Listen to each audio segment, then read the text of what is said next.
तो पहला लेसन का ऑब्जेक्टिव देख लेते हैं, इसमें ज्यादा कुछ है नहीं, 10 ऑब्जेक्टिव है और आप लोग को जवाब भी देना है। चलिए स्टार्ट करते हैं। कहता है कि कौन सा सामाजिक भूगोल का उपक्षेत्र नहीं है। जरा समझिएगा, हम बताए थे एक मेन क्षेत्र एक उप क्षेत्र, तो उप क्षेत्र कौन सा नहीं है। तो देखिए मेन क्षेत्र में क्या क्या आता था, हमारा नगरीय आता था, कई सारे आर्थिक क्षेत्र आते थे, उसमें लिंग भूगोल आएगा मेन क्षेत्र के अंतर्गत। सांस्कृतिक भूगोल आपका क्या आता था, सामाजिक भूगोल का उप क्षेत्र नहीं पूछा गया है, कहता है कि उप क्षेत्र नहीं है। ये जो लिंग भूगोल है ये आपका बाबू उप क्षेत्र है, और सांस्कृतिक भूगोल भी उप क्षेत्र है। इसके बाद सैन्य भूगोल भी उप क्षेत्र है, लेकिन चिकित्सा भूगोल जो होगा ये उप क्षेत्र नहीं है। तो हम वहां पर जो है पढ़ा दिए नोट्स में, वो देख लीजिएगा। चलिए नेक्स्ट देख लेते हैं हम लोग ऑब्जेक्टिव में। मानव भूगोल का जनक किसे कहा जाता है, तो बताइए सकते हैं ना जी। मानव भूगोल का जनक रेटजेल, बताए थे ना। मानव भूगोल का कौन सा है, रेटजेल। एस्ट्रोबो सुनबे नहीं किया, टोलमी भी नहीं सुने, हैकेल भी नहीं सुने थे, रेटजेल। चलिए नेक्स्ट, आ रहा है समझ में। अब कहता है कि मानव भूगोल क्रियाशील मानव और अस्थायी पृथ्वी के बारे में, यानी मानव के बारे में और पृथ्वी के बारे में जो अध्ययन था, इसे किसने बताया था। तो याद रखिएगा, रीटर कहा था कि रेटजोल कहा था कि सैंपल कहा था कि टेलर कहा था। तो बताइए कौन सा कहा था कि ये संबंध परिवर्तनशील संबंधों का अध्ययन है। तो देखिएगा सैंपल कहा था, देखिए वहां पर लिखा हुआ है सैंपल। ऑब्जेक्टिव की तरफ बढ़ते हैं। कहता है कि निम्नलिखित में से कौन सा विद्वान मानव भूगोल से संबंधित नहीं। अब देख लीजिए कौन कौन सा है मानव भूगोल से संबंधित नहीं है, ऐसा विद्वान है। देखिए सैंपल अभी तुरंत थी, रेटजोल भी थे, देखिए हार्टिंगटन भी है मानव भूगोल से संबंधित, सिर्फ बेंटेड रसेल नहीं थे, ठीक है। ये वाला याद रखिएगा, ऑप्शन नंबर सी। क्लियर है। चलिए नेक्स्ट ऑब्जेक्टिव पे देख लेते हैं हम लोग। कहता है कि संभववाद, याद रखिए संभववाद पढ़ाए हैं। संभववाद की अवधारणा में किस घटकों को महत्वपूर्ण माना गया है।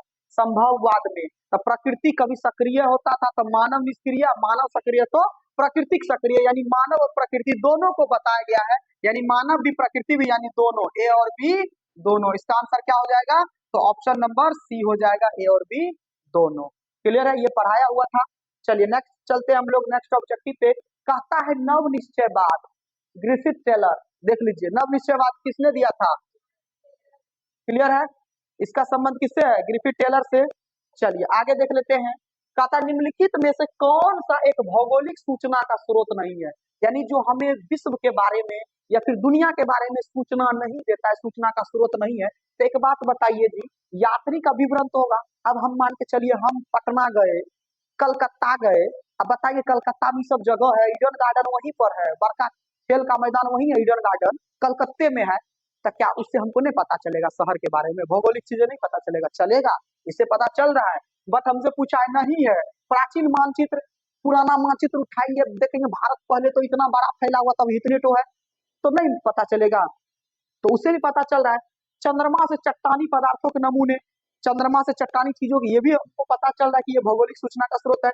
लेकिन प्राचीन महाकाव्य से पता नहीं चलेगा, महाकाव्य का मतलब एपिक, जैसे तुम्हारा ग्रंथ हो गया बड़ा बड़ा रामायण, उस सबसे थोड़ी ना पता चल रहा है कि भौगोलिक सूचना का स्रोत क्या था। वो तो सिर्फ चीजें बताती है, कौन कौन सी घटना घटी, लेकिन ज्योग्राफिक चीज को तो बताते नहीं है। तो ये तीनों चीज से मिल सकता, सिर्फ ये से नहीं मिलता है। क्लियर है यहाँ तक।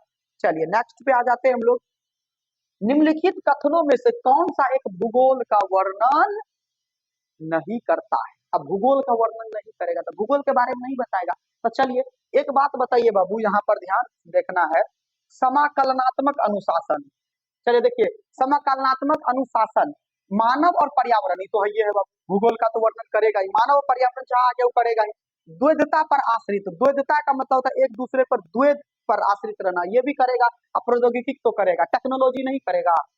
टेक्नोलॉजी भी कर रहा है, क्योंकि हमें प्राचीन अभी से, अभी देखिए कार्बन 14 पद्धति है ना, जो अभी कोई पत्थर कितना साल पुराना है इसकी पता हम लोग टेक्नोलॉजी से लगाते हैं। तो ये हमें भूगोल का वर्णन जानकारी नहीं देगा, टेक्नोलॉजी तो देगा ही देगा बाबू। तो समाकलन अनुशासन नहीं देगा, देखिए अनुशासन से यहाँ पर भूगोल से कोई मतलब नहीं है, याद रखिएगा। क्लियर है। चलिए नेक्स्ट देख लेते हैं हम लोग। प्राकृतिक और मानव के बीच पारस्परिक क्रिया का सबसे महत्वपूर्ण कारक कौन सा है, चलिए ये बता सकते हैं आप लोग, जल्दी से बताइए इसका क्या होगा। प्राकृतिक और मानव को बीच में जोड़ने का काम, अच्छा जोड़ने का काम कौन करता है, तो बाबू बुद्धिमता बुद्धिमानी से उपयोग करेंगे तो मानव है ना बुद्धिमानी करेगा। चलिए देखते हैं, समझ बूझ समझ बूझ से करेंगे तो प्रकृति बचल रहेगा, लेकिन जोड़ने का काम थोड़ी ना करता। भाईचारा भी, भाईचारा तो इंसान में होता है, तकनीक हो जाएगा, टेक्नोलॉजी हो जाएगा, यही दोनों आपस में जोड़ता है। चलिए आगे देख लेते हैं नेक्स्ट क्वेश्चन। निम्नलिखित में से कौन मानव की मूल आवश्यकताओं से सम्मत नहीं, यानी जो हमारा बेसिक चीजें हैं, जरूरी की चीजें हैं, उनमें से कौन सा नहीं है? तो देखिए, रोटी कपड़ा मकान मूल चीजें हैं। रोटी कपड़ा मकान तीन चीजें तो हम लोग को जरूरी है, इसके बिना तो जीवित ही नहीं रहेंगे। तो बाबू वस्त्र चाहिए ही चाहिए, गृह चाहिए ही चाहिए, और खेती यानी भोजन चाहिए ही चाहिए। तो चाहिए नहीं क्या, परिवहन नहीं चाहिए ना भाई, ये तीन चीज तो जरूरी है। ये चलेगा, ठीक है, नहीं रहेगा तो भी हम लोग जी सकते हैं। तो आई होप कि इतना 10 ऑब्जेक्टिव आप लोगों को समझ में आ गया होगा चैप्टर 1 से। और ज्यादा कुछ चैप्टर 1 में है भी नहीं, सिर्फ अवधारणाएं था, मानव भूगोल से संबंधित था, बेसिक चीजें हम लोग लेसन 2 में देखेंगे। क्लियर है यहाँ तक सभी को?